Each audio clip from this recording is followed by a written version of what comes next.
The Ironclad Revolution Across the Pond, narrated by Derek Johnson.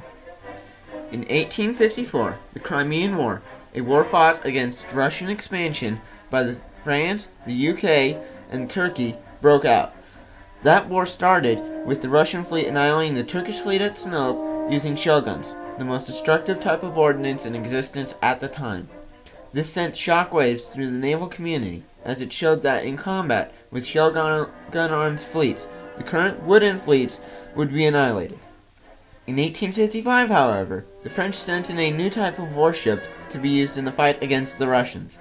These were 4 floating batteries that had something that changed naval warfare forever: iron plating. After the war, France started to make ironclad warships immediately, with the first one, the Gloire, being commissioned in 1860. However, the British were not far behind. In 1861, they commissioned the HMS Warrior, followed almost a year later by her sister, the Black Prince. For the next 30 years, it was in the age of the ironclad. Those that came after that time were those greatest of ships, the battleships. The evolution of the ironclad is complicated, and it has many different forms, all of which we will talk about here. The first and simplest type of ironclad is the broadside ironclad. There are many examples of this type of ironclad, ranging from the HMS Warrior and the USS New Ironsides to the French Gloire and the Italian Re d'Italia. These ships were pretty much the same as the wooden ships they replaced, the only difference being that they had armor, usually about 4.5 inches thick. The next step on the ladder was the central battery type ironclad. From the mid-1860s till the late 1870s, Britain built a large amount of these ships, and they are best exemplified by the Audacious class. These vessels were commissioned in 1870 to 71 and were fairly typical for their type. They had a bark rig, they had a central citadel that housed the main armament, and a fairly thick armor, usually about 8 inches or so. Then came the ships that eventually took the forefront, the turret ships. Now, the turret ships are not as straightforward as the other 2 types of ships, for there are several subtypes of turret ships. The first type of turret ship is the coastal defense ship. The most prolific builder of coastal defense turret ships in this time period was the U.S. Navy, as they built 27 monitors in between 1862 and 1865. Though most navies started out with such coastal defense turret ships like this. The next type of turret ship to emerge from the primordial soup that was warship design at that time was the masted seagoing turret ship. These ships could be thought of as the first and most distant ancestor of the modern battleship. The British built 6 that were in service in their own navy. The first 2, the HMS Scorpion and the HMS Weaver, were originally built for the rebel states in the American Civil War. The last masted turret ship built by the British was the HMS Inflexible, and she is notable due to the fact that she had the thickest armor afloat of all time, with the citadel being an amazing 24 inches thick. The last type of mast is the mastless turret ship. This could be best exemplified by the British ship HMS Dreadnought. As you can see, she has a lot of qualities of a good battleship. She has 2 turrets mounted fore and aft, giving clear arcs of fire. She has only 1 mast with minimal rigging, and the superstructure and light guns are amidships. From these, the battleships found their start. Then came the battleships in their most basic type, the Barbette ships. These ships had their guns mounted in the open and with no cover for the gun crews. The only real modification from this type was the addition of an armored gunhouse to protect the gun crews. The only major fleet action using ironclads took place on the 20th of July, 1866, at the Battle of Lissa. It involved fleets from the Austro-Hungarian Empire and the newly formed Kingdom of Italy. This battle was a huge disaster for the Italians, as their hopes for getting revenge for an earlier defeat from the Austrians were crushed. The battle started when the Italian fleet, under command of the incompetent Admiral Persano, overall commander of the Italian Navy, arrived off the coast of the island of Lissa and started bombarding the island's defenses and landing troops.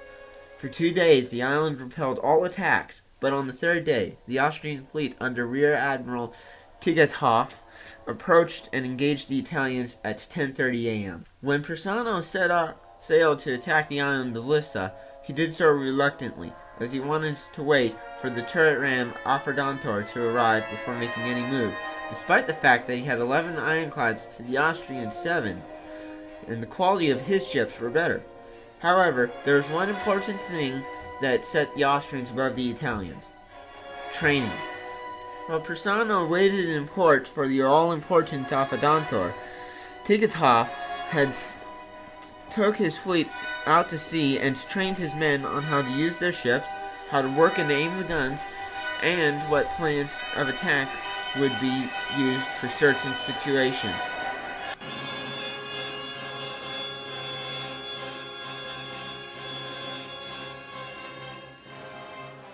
Just before the battle started, Persano's precious Affordantor arrived, but two other ships, the Varese and Terrible, were headed to the other side of the island to continue the attack.